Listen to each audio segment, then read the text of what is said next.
Bir kuş kanadını benden önce çırptı, rüzgar yön değiştirdi ansızın. Ben ise aynı cümlede, aynı suskunluğu taşımaya devam ettim.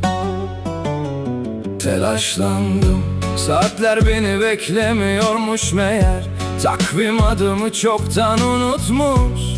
Avuçlarımda büyüttüğüm umutlar birer ince yaprak gibi mevsime yenildi. Koşmadım belki ama içimde durmadan koşan bir çocuk vardı. Her kapıyı gelecek sandı, her vedayı son. Telaşlandım kaybetmekten değil, geç kalmaktan.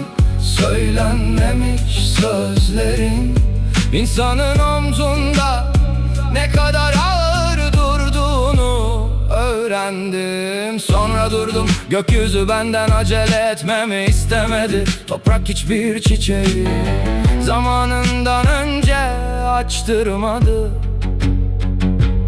Anladım ki bazı yollar varılır diye değil, insanı kendine döndürür diye uzar.